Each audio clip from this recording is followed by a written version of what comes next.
I'm here to introduce Meg Akabas. Meg is a certified parenting educator and the author of 52 Weeks of Parenting Wisdom, Effective Strategies for Raising Happy and Responsible Kids. She'll talk about the book today, and each chapter of the book provides a salient piece of advice on specific topic concerning parents, such as respect, self-control, cooperation, sibling relations, sleep habits, and more. Unlike other parenting books, it mercifully lets parents concentrate on making a single change that is attainable and effective without being overwhelmed and distracted with too much information. She serves as the steering committee for the New York State Parenting Education Partnership and was recently nominated to serve on the National Parenting Education Network Council. Meg has served as the president of two schools in Manhattan, the president of the board of two schools in Manhattan, and has more than 18 years of leadership experience in nursery and elementary schools. And she is the mother of 4 children, and if you haven't already guessed, that includes myself. Here's Meg. Thanks, Tal. So, can everybody hear me? That's actually the first time I've had one of my kids introduce me. It's kind of a treat. I might have to take him on tour with me. So thank you all for coming today. I'm delighted to see you here, mostly because it means that you care about parenting. And I believe that parenting is something that every parent should work on, even the best parents. I think we can all be better parents, and there are really few things in this world that are more important. I'm going to tell you a little bit about how I came to write this book, 52 Weeks of Parenting Wisdom. I'll tell you about 2 of the core tenets that run throughout the book, and then I'll talk about a couple of the strategies, and then I'll have time for some of your questions, because I know some of you probably have parenting issues you want to ask about. That's always the fun part. I came to the field of parenting education about 8 years ago. Before that, I was a management consultant for nonprofit arts organizations. I have an MBA. I also have a master's in music, and I did work in strategic planning and marketing and development for nonprofit organizations. At the same time that I began to work right out of business school, I also started a family. And for New York standards, I started very young. I started to have my kids in my early 20s because I knew I wanted to have a big family. Tal is my second of 4. So I really had 2 things I think that were going for me to start with. And one was that I had very good role models as parents, both my parents and my husband's parents. And secondly, I fell into mothering pretty naturally. It was something I felt pretty comfortable with, that I enjoyed, and I felt I was well suited for. Despite those really positive and important points that I had going for me, I often felt during those first few months and years and trying to figure out what I was doing as a mother, really overwhelmed and very confused and not very sure of myself. So when my instincts worked, they worked, and when they didn't, I wasn't sure what to do. And for someone who's type A, as I am a planner, feeling out of control and overwhelmed didn't feel so good to me. And I felt like parenting was something that I should approach as I approach other things in my life, that it was something I wanted to work on and be really good at. So I began to research and read and study child development and go to workshops.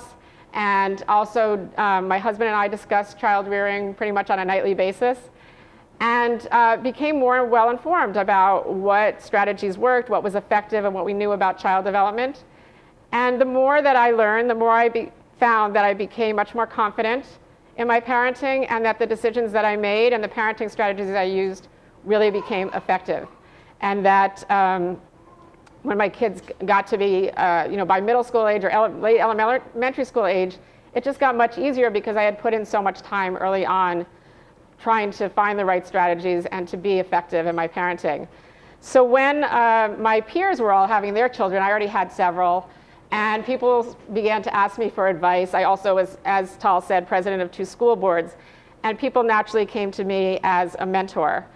And pretty soon my kids were also saying to me, Mom, you should write a book about parenting. So I began to think about this, and because I believed so passionately about that parenting was important, and that it's much easier when you learn about it and you work at it, in the end it will be easier for you, that I decided to move into this profession of parenting education, which is actually a profession. And I became a certified parenting educator by pulling in some pieces from my background in education that were missing that I needed, and began to work with parents both in workshops and individually one-on-one. And what I found working with parents is that they too were overwhelmed for the most part. That they were well-intentioned, they loved their kids, and they wanted to do what was best, but that they would just sort of throw up their hands and say, there's just so much to worry about, so much to keep track of. We're always putting out the latest fire. And that when I worked with parents one-on-one and gave them one thing to work on for a week or 2 weeks until I saw them or talked with them next, they were much more likely to be successful in implementing what we talked about. So, and that made sense. Like anything else we do in life, it's hard to be good at something immediately or all at once, and to really get your skills all together at the same time. You layer things one at a time. So when I began to write this book, I decided to take the approach of really making short chapters each about one salient parenting point, and that parents would digest that one piece at a time, and to see parenting as a journey, as something proactively that you approach throughout your life, because you're really never done.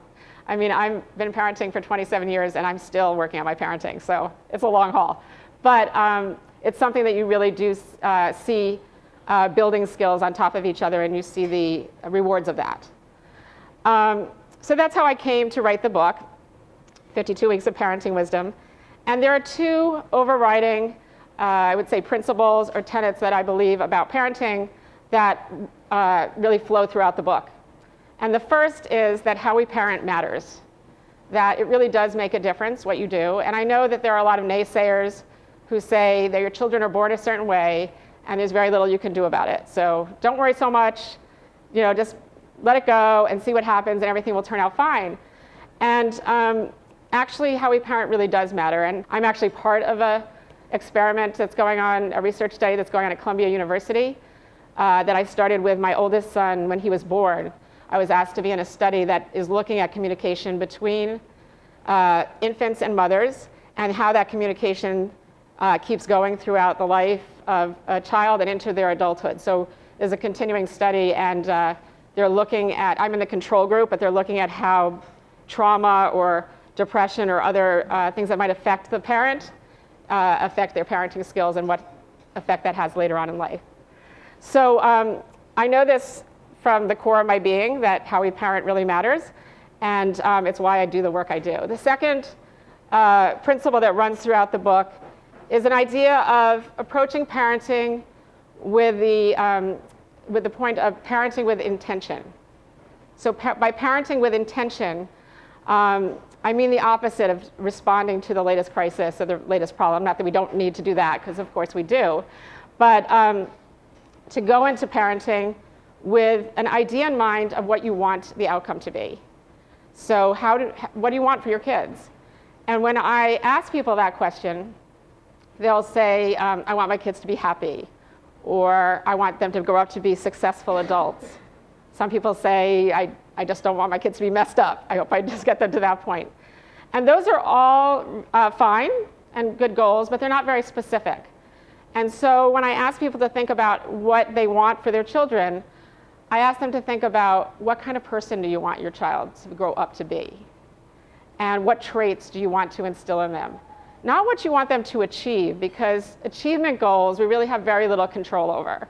We do know that genetically everybody's born with a certain personality.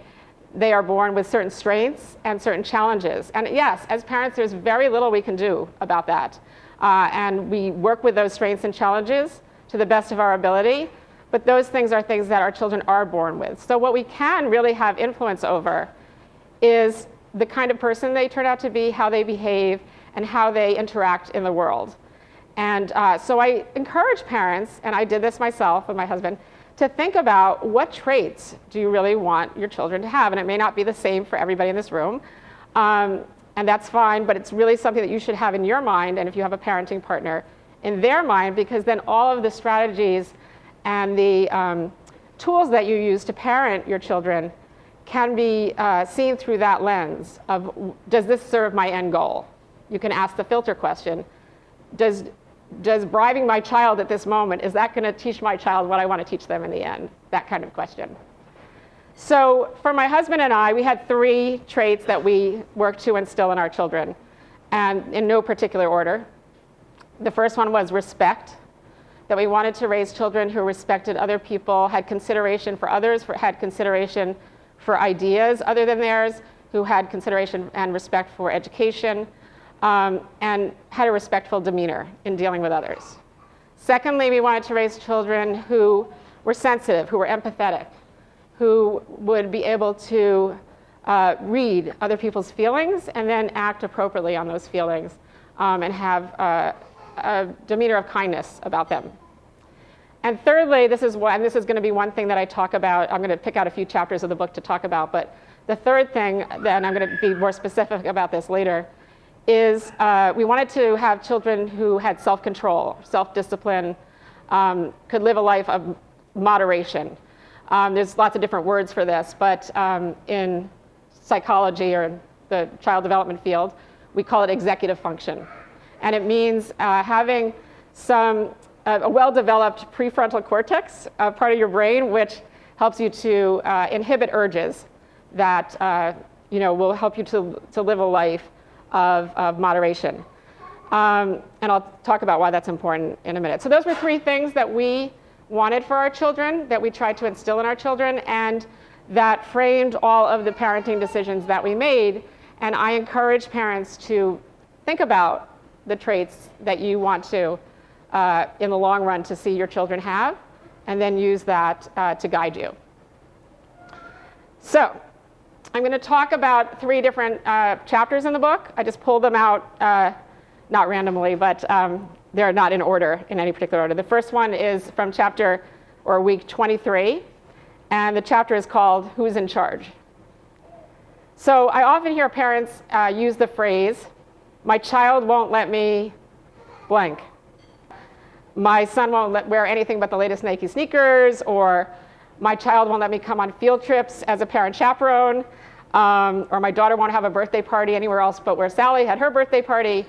But you can hear how those words, my child won't let me, that phrase in front of anything else, is really in a reversal of authority.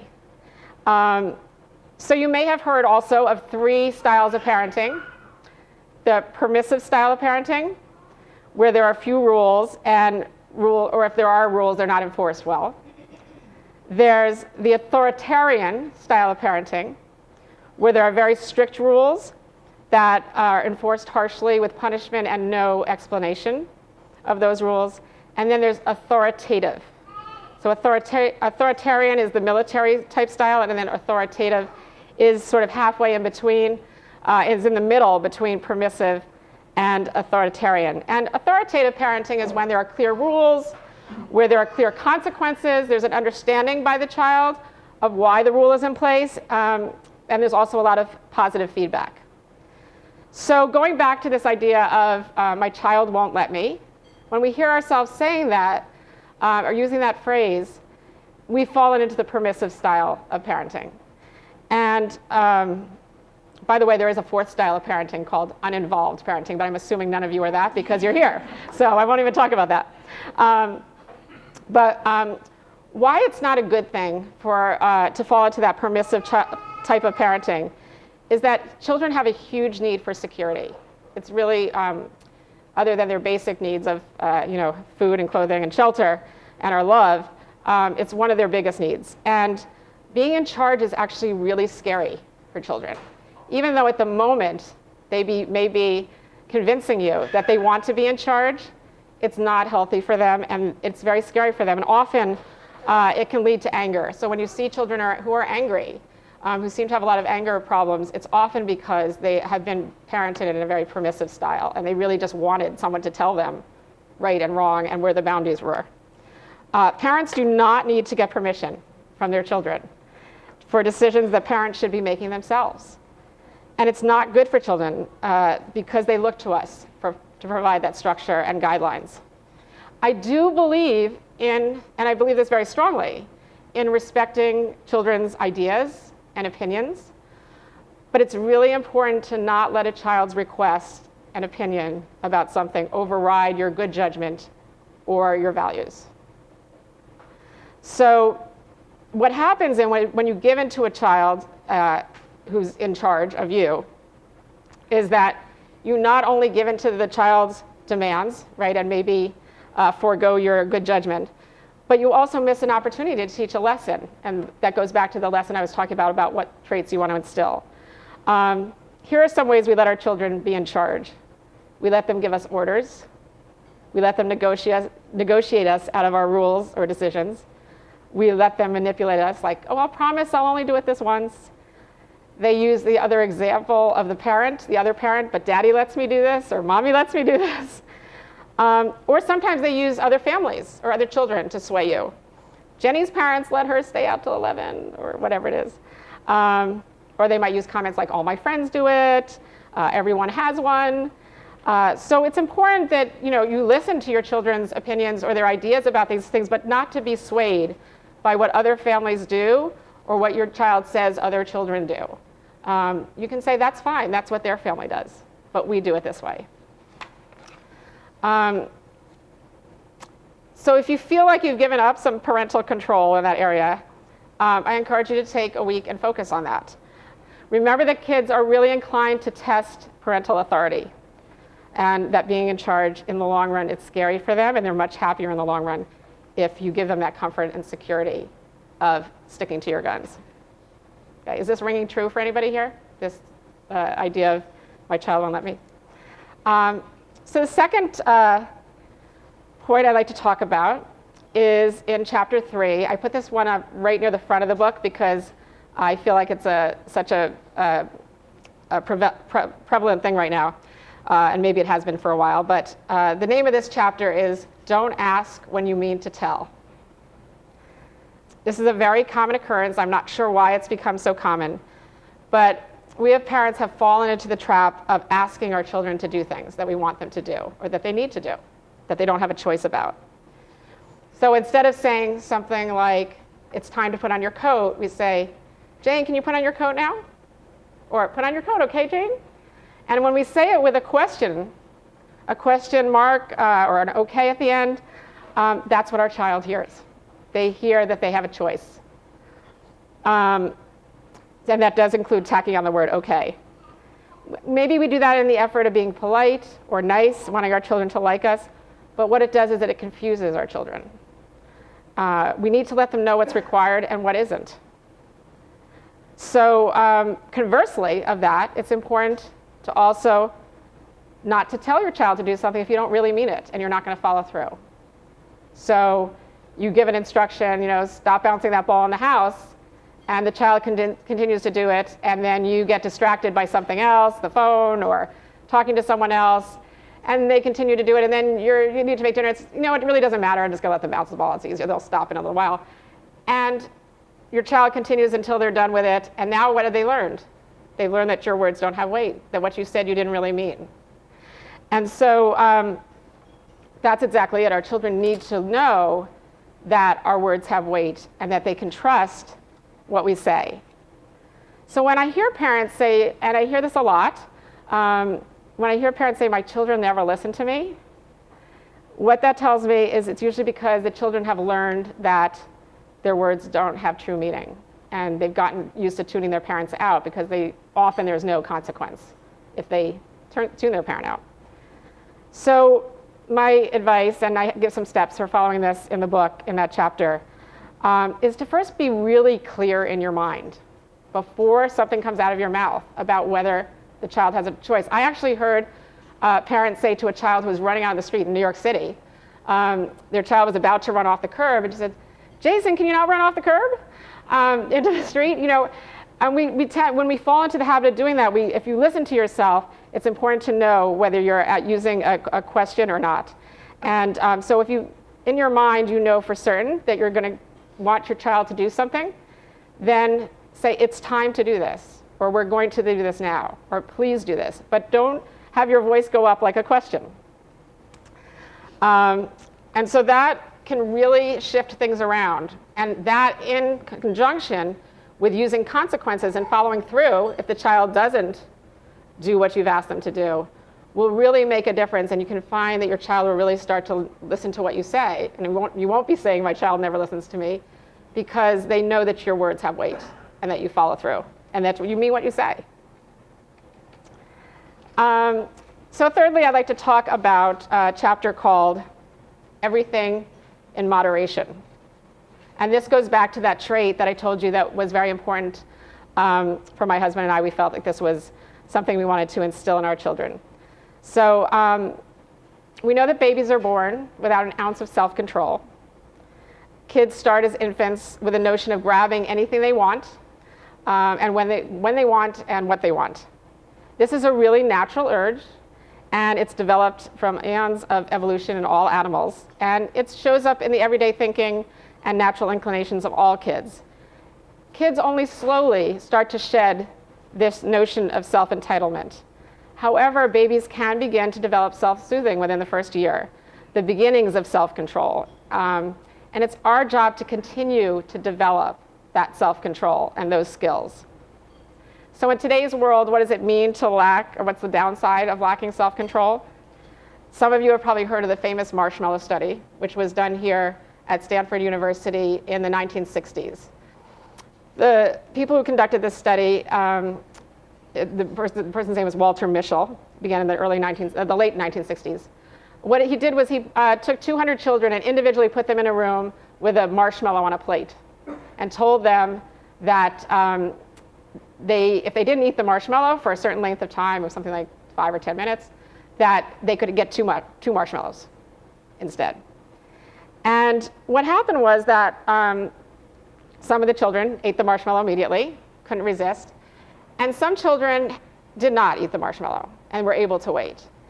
And the children who didn't eat the marshmallow often had some sort of strategy. Some of them closed their eyes, some of them sang songs, some of them did a little dance, some kids turned around. You see them doing this, really using all sorts of strategies that they can to not eat the marshmallow. But they had some way of controlling their urge. And what the study found was that 10 years later, the youngsters who showed restraint as 4-year-olds were doing better in school, had superior relationship with their peers, and managed stress much more successfully than those who were unable to exercise restraint. And they have continued. I think that they're still following these subjects who are now in their 50s. And it has been shown that the effects have been long-lasting. Even more recent research shows that self-control is more strongly associated with success in school than IQ. And other studies show that self-control not only produces better behaved, better adjusted, and morally oriented kids, but it also produces people who are just happier overall. So that part of the brain that I was talking about, the prefrontal cortex, which is a work in progress, is not developed really fully until the 20s. So we might be inclined to think there's not much we can do about it, but really you set the stage for that self-control and learning those skills when they're young. And there's a real opportunity when they're young to have influence over that. So where does self-control show up in our behavior? It shows up in the way we control our words, not always saying what's on our mind. It shows up in controlling physical actions. It shows up in showing patience, appreciation for what one has, eating properly, being able to cope with not getting everything one wants. This is a big one for kids, learning that. Conserving resources, being able to resist temptations, making the best of what one has, and not whining. I'm sure no one has kids who whine here, right? Taking turns, appreciating what one has. And here's something really important, is that when your kids become tweens and teens, having some self-control and some strategies for inhibiting urges really helps them in not succumbing to the influence of others, or the bad influences of others. So here are 5 things you can do to help your child develop self-control. First and foremost, and this is really the most important, is to model it yourself. And that goes with almost all behaviors, is modeling. Keeping an appropriate volume, choosing your words carefully, showing patience, conserving materials. And a really important one is showing how you deal with stress and frustration. So, you're about to leave the house in the morning. I know what it's like. It's chaotic in the morning, and you're trying to leave. You can't find your keys, and you start to get tense. Your voice starts to rise. And what you can do is to model for your children. I'm going to take it, mommy's really upset right now. I'm going to take a deep breath, and I'm going to count to 10. Let's count together. And when I feel more relaxed, then we'll be able to look for my keys together and solve this problem. And when you model that kind of self-control, your kids really pick up on it. Secondly, you can create real scenarios for your kids to start to exercise a little bit of self-control, and that's waiting, sharing, cooperating, giving feedback to each other. One of the examples that I love to use, and I used a lot with my children, was I used to cook with my children a lot, bake with them a lot when they were little. And there's so many opportunities for having to wait or measure something or take turns with another child. So let's say you have two children and they're at the table. They both want to do the mixing, right? There's only one spoon to mix with. So one child is mixing, and you give the other child the strategy of waiting. Maybe you sing a verse of Old MacDonald while you're waiting, or maybe you count if the child's learning how to count. But you give them a strategy for waiting for that limited amount of time, and then they see that it's their turn, and then you reverse it, and the other child gets a chance. It's a perfect opportunity to teach self-control and sharing, and you can use that kind of strategy. The caveat for that about teaching self-control, and I want to be really clear about this, it's very important that these strategies be used in an age-appropriate manner. So parents tend to overestimate their children's ability to wait, and do nothing for long periods of time, and actually a lot of children's misbehavior is just out of boredom. So you want to make sure that you don't, have a 2-year-old sit there and be expected to wait quietly and do nothing for 15 minutes. It's just not going to happen. But you can give them strategies for waiting for short periods of time or not interrupting you immediately, that kind of thing. Also, I'm not talking about babies. I'm not talking about newborns here. Newborns need to have their needs met immediately in order to feel secure and develop that secure bond with their parent. So, breastfeeding on demand and holding and cuddling your child and responding to them immediately is really important. And so I'm not talking about keeping a newborn waiting. A third way we teach our children self-control is to find examples in real life of people exhibiting control, reading books about self-control, like Lily's Plastic Purse. Dr. Seuss has lots of great books about it. A fourth way is to do community service with your children. It really helps them to appreciate what they have. And there are lots of great community service projects you can do with young children.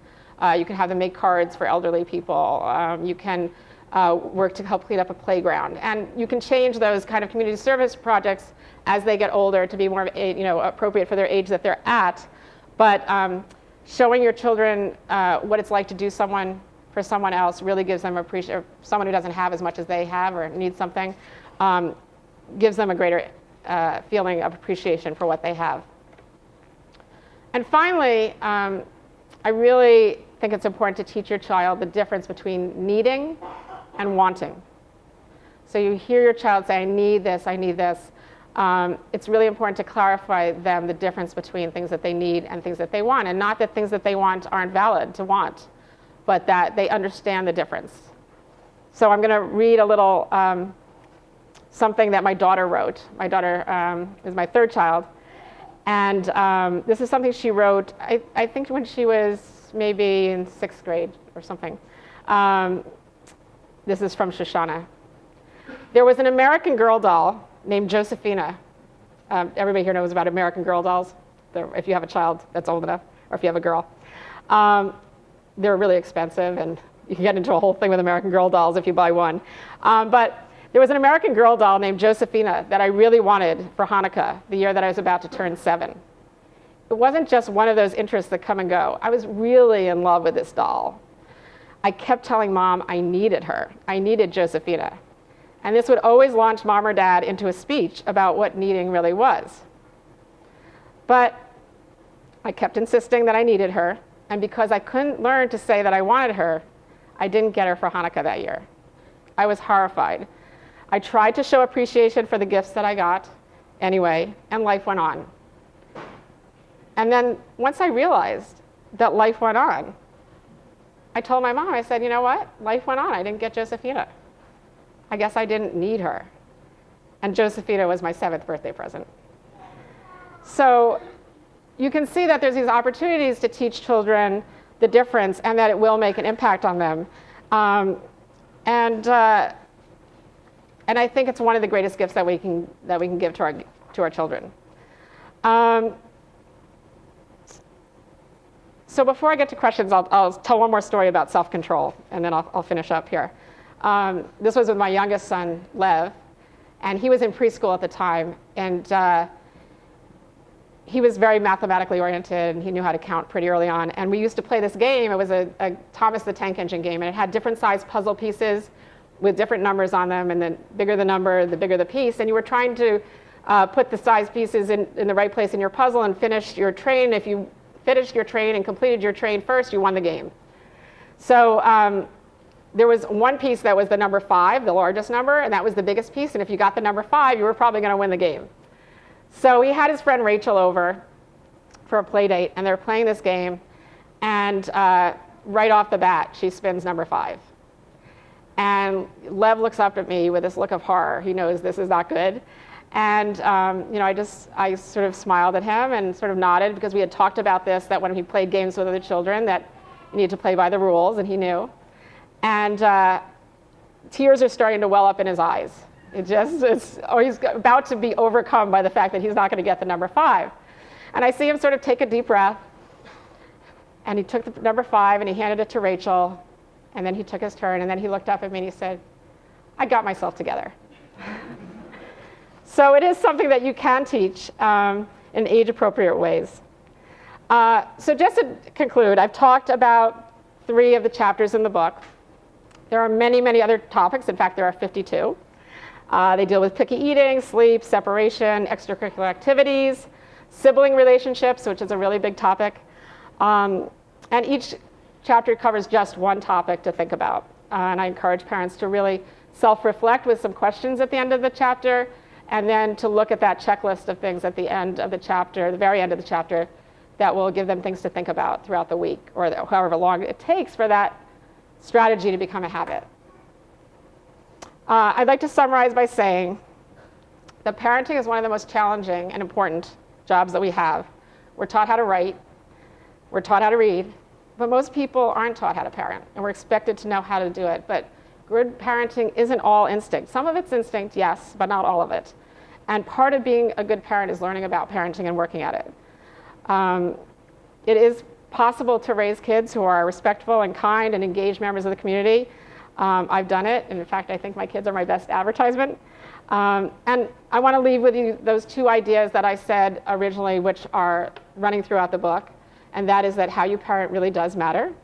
And see yourself on a journey, a parenting journey. It's a journey of hard work, but it's also a journey of joy as you see the results.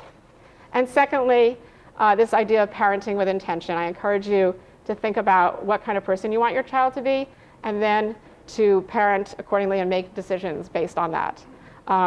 Trust me, the hard work that you put in now will pay off in the end, and it will pay off big time. Thank you so much. I'm happy to take questions.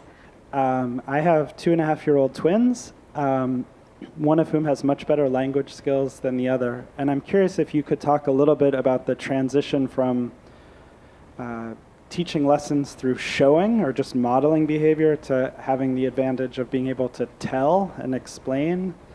So just to talk a little bit about age-appropriate teaching, particularly selfishly for me at the... How old are they again? 2.5. 2.5, right. Yeah. Right. So yeah, a lot of it is modeling at the beginning, but also you can start with stories. That's the best place to start, really, with young kids. So start to tell stories with the dolls or the animals or whatever your characters, or even just vocal stories about situations that sort of impart the lessons that you want to teach. Because lecturing at that age isn't, and explaining the big moral consequences of things isn't going to really go with a 2.5-year-old. But there are a lot of opportunities to work into stories and books that you choose, finding things that teach those lessons you want to learn. So I would really encourage being creative with storytelling. It's a perfect way to teach lessons. Yes? So I have 2 girls, 8 and 11. And my challenge with my older daughter is starting, I think she's in those preteen years where she started to push boundaries. And, I can be the best and the worst mother in the same day. Mm-hmm. And, of course, there are other people's parents who let them do things. And we try our best to say that we are responsible for you as parents and not them, and they will do what's best for their kids. But that doesn't always kind of seem to strike the right chord. Are there any ways that I can kind of help her realize that, the decisions we take may not seem like the most probably popular decisions, but they're kind of good for her in the long term.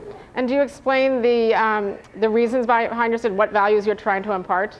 Yeah, for the simple reason, let me give you an example that both my kids are in the habit of saying when they're hungry that I'm starving. And somehow it really used to upset me because I don't think they know what starving is. Right. So I kind of went, I was really upset, and I actually showed them YouTube videos of what starving means and how kids do starve and what it actually is. And of course the result was that they started crying, and they told me that why would I show them such horrible things, and it was so mean.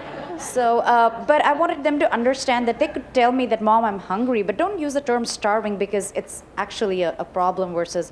And I think they understood it for all of 1 week, and then it was kind of back to the same old, I'm really starving, can you give me something to eat? I can't wait. And just kind of, not kind of the sustenance doesn't seem to be there. So, part of some of the strategies that run in the book are about belief follows behavior. And some of it is just about doing. Like, they may not understand it now, or they may have understood it briefly, but they forget it. But that if you do something enough, you begin to believe it. So if you require your children to say to you, I'm hungry right now, I want something to eat, instead of I'm starving, before you give them something to eat, they will start to learn that they need to just say, I'm hungry, or I'd really like something to eat. So they'll start to have that behavior. And when you have a behavior over time, you start to believe it. And then maybe eventually you'll start to really understand it deeply, or you'll come across people who really are starving again, but part of it is just having them do it. So you want to have consequences they're teenagers, and the consequence for them coming in and saying, I'm starving, is you say, I don't respond to that. That's not, is there something you wanted to ask me? Is there something that's, real that you want to tell me? And they'll say, I'd really like something to eat. Oh, you want something to eat? Sure, I'm happy to get you something to eat. And that works with whining, by the way. When children whine and they come to you, I'm hungry. Well, when you respond to that with, sure, what do you want to eat? What are you teaching them? You're teaching them to whine. And if you say to them, I didn't hear a question. Is there a question you wanted to ask me? I'm hungry. That doesn't sound like a question. Is there something you want from me? I'm here when you want it. I'd like something to eat. Oh, you want something to eat? We have plenty. What would you like?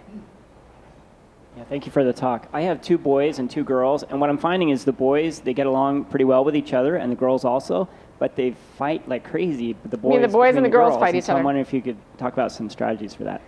That's a really good question. Sibling relationship is one of my favorite topics. I happen to have 4 children who adore each other and treat each other with such respect and kindness. It is the great joy of my life. So I have 3 boys and a girl.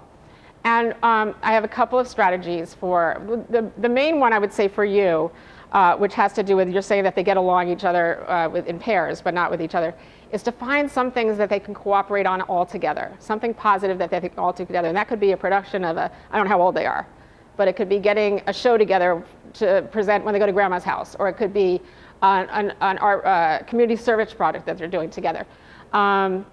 Get them to cooperate positively on something that they enjoy doing or that they can enjoy doing. And that will get them working in tandem, and they'll get to see that they enjoy each other's company. The other thing, and I'd give some strategies about that in the book, because it's particular. It has something to do with ages, and sometimes it's one child teaching a child another thing, or having a hobby that they do together. But try to pair them up in ways where they're not always paired up, the 2 girls and the 2 boys. So one of the girls, you might be able to find an interest that they have with one of the boys that they could do together. Did scuba diving training with my daughter, and that was something that they learned how to do together that they still do together. So trying to find something they could cooperate on across the sexes there, I would say. For children, for parents who have children who just say, my kids are really competitive and have trouble getting along, one of the best antidotes for sibling rivalry is individual attention.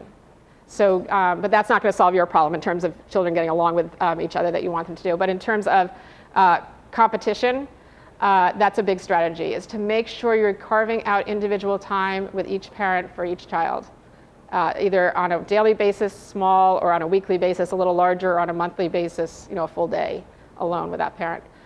Individual attention is key to help sibling rivalry. It was a really good question, thanks.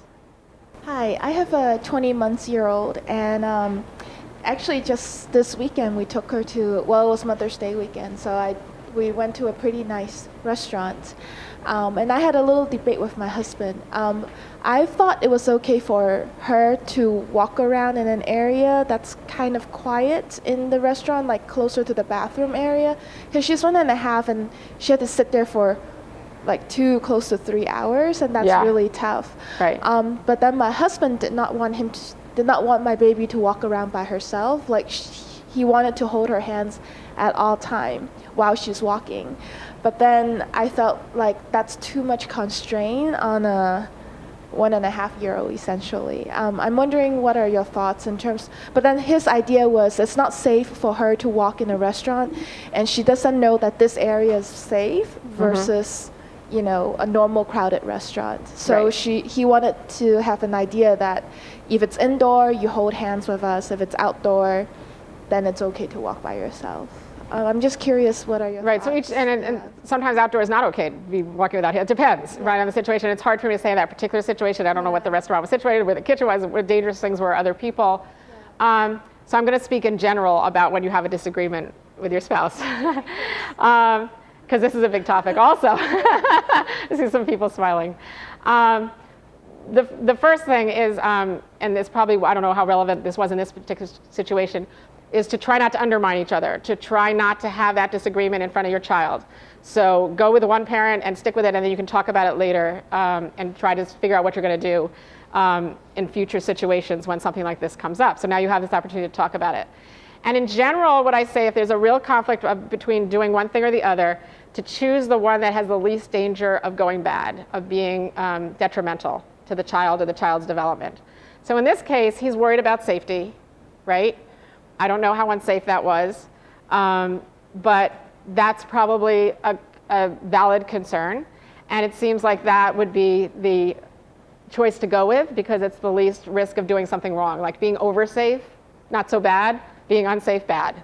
So you could decide ahead of time that when you're in situations where you're undecided about whether she needs to be holding someone's hand or not, that you're going to err on the side of safety. And that would be something you would have to compromise on. And maybe you'll be able to work over time discussing with him outside of the earshot of her whether she's able to develop a little more independence in situations like that. The other thing I would say is when you're in restaurants, it's really important to bring activities for the kids to do at the table. And I know that's hard with a baby or a toddler, they want to move around, but bringing lots of books, bringing lots of, just something, little toys to play with, characters you can tell stories.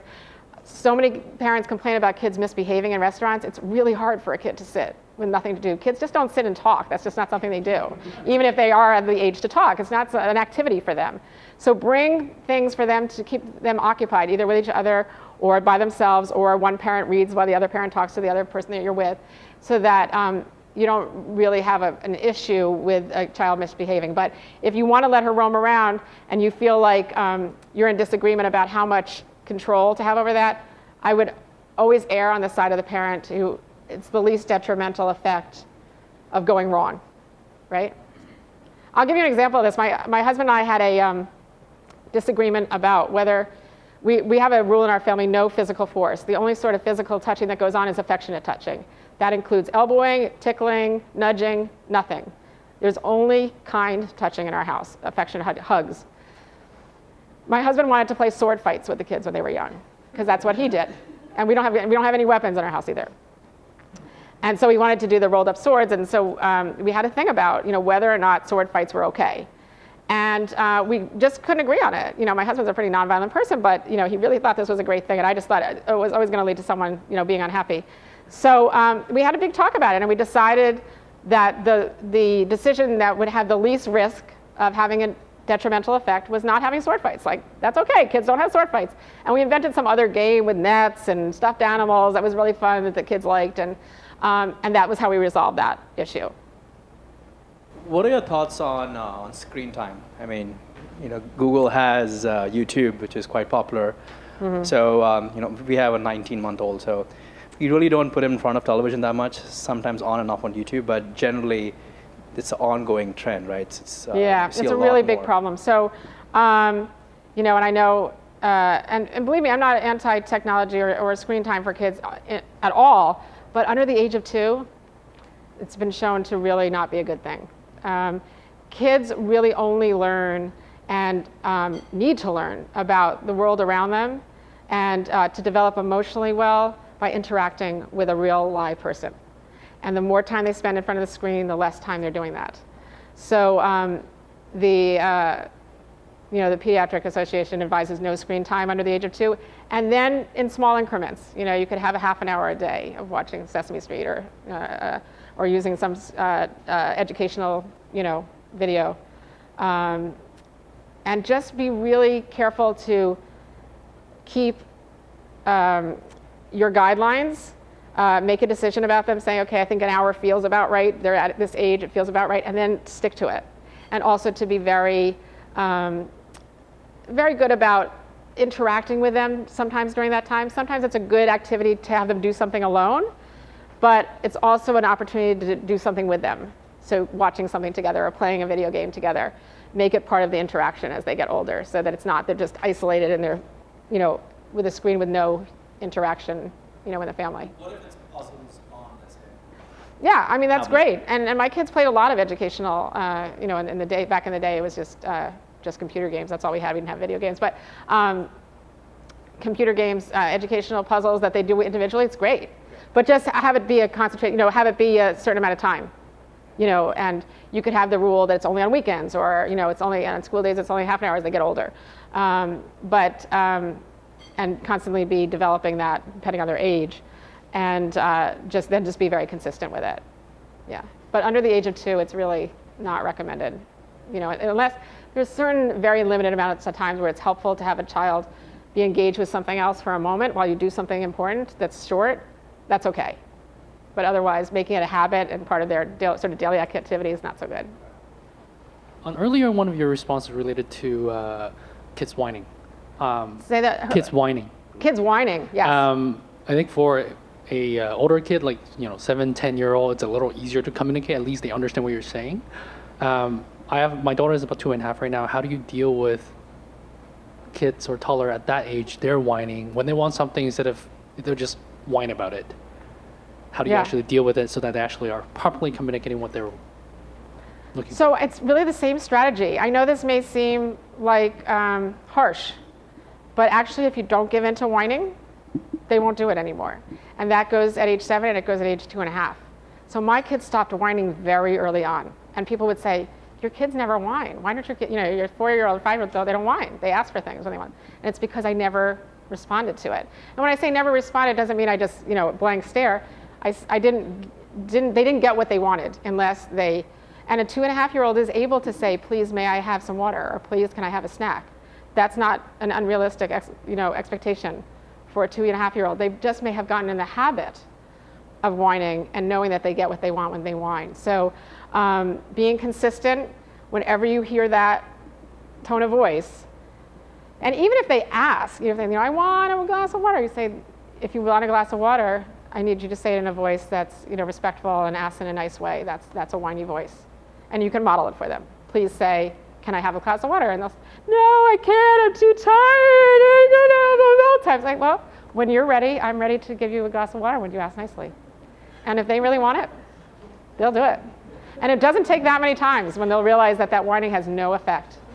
But you have to be consistent. But 2.5 is not too early to start, and you'll be so happy you did because then you don't have whiners. It's really nice. Earlier you talked about teaching kids to wait and have self-control. Mm-hmm. So my son is 14 months. Uh-huh. I'm wondering, and you said, and we understand it's not, at early ages it's not age appropriate to wait a long time. They need immediate help for their needs. So what's the appropriate timeline for little kids to start be taught this concept? So it depends on what you're asking them to do. I mean, a 14-month-old can have some self-soothing skills. They can learn how to entertain themselves for short periods of time. When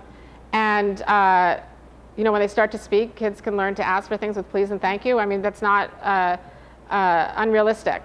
So it depends on exactly what you're talking about in terms of having self-control. But they can have some self-control, learning, for example, not to throw their cup on the floor when they're done with it. You know how toddlers will do that off of the high chair. Thank you. I haven't used a high chair in so long. I don't remember the name of it. Off the high chair.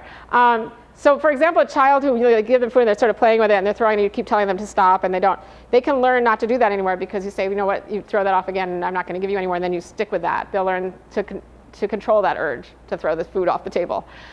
So it depends on what it is that you're talking about. So I can't give you a particular age, but you can start certainly at 14 months with certain very small, I'm going to give you the toy, you give it back to me, we're not going to throw things. So for example, a child who throws blocks at 14 months, and you say, and maybe they're hurting someone else by throwing the blocks, and you tell them not to throw it, and they do it again, then the consequence is the block gets taken away.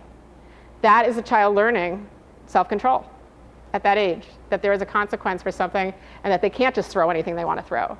So you can be teaching lessons of self-control, but you have to try to understand, and maybe that's through reading, and depending on what the skill is that you're trying to teach, about when it is age appropriate. But I can't say there's one age where you start teaching self-control, because it's sort of a progressive thing that goes on, and you have to have some idea of what's realistic. And I think you can have some sense of that, whether it's something that's realistic for your child to do or not, and then you make a decision, and then you implement the strategy and do it consistently. I was wondering if you, this is with regard to what you were saying about transferring authority and not letting... About not what? Not letting your child be in charge. Not letting your child be in charge, right. Who's in charge? Telling the child rather than asking questions. So I was wondering if you find this useful in terms of a certain age, let's say below puberty. And I'm asking this question because there was another presentation here by psychologist Daniel Siegel, who was Daniel Siegel is one of my mentors. I love him. So he was talking about puberty and adolescence in particular, like being a very important period in the formation of a child's brain. Right. And that this is the time when actually children are most creative. So a useful strategy is actually to step back a little bit and give them some room to be in charge. So that what he's asking is, when I said about who's in charge, and this author Daniel Siegel, who's a very well-noted child psychologist, talks about letting your child have some say and to develop their creativity and have some independence. Yes, absolutely. And in fact, I have a chapter in the book called Choices, Choices. It's just as important to give your child choices about things and to give them lots of room for creativity and to make decisions. The important thing is to be very clear in your mind about what things they should have choices about. And the choices about things that cross the line between against your better judgment or against your family values are not things that they should have choices about, or behaviors that you want, whatever you want to instill in them, you need to make those choices. And there are lots of things you can give your children choices about. And as they get older, you can talk to them about it. Say, I want to find a way for you to be able to do this, but we have these rules. Let's talk about what might be an appropriate boundary, or what might be an appropriate solution to this problem. So I totally agree with him that children should have a lot of say in many things, and it's a bad thing to stifle that. But you have to be clear about which things are the things that they should, so if your child wants to stay out till 1 o'clock in an unsafe area or go to a party where it's unsupervised or something, and that's against your better judgment, that's not an instance where it's good for a child to kind of figure out things themselves and for you to step back. If you really feel that's against your better judgment, then it's important to stick, and it's not good for the child to be in charge still. But what do you think about changing the parenting style from authoritative, what you were saying, to permissive, let's say, after age 12 or 14, when they get into adolescence?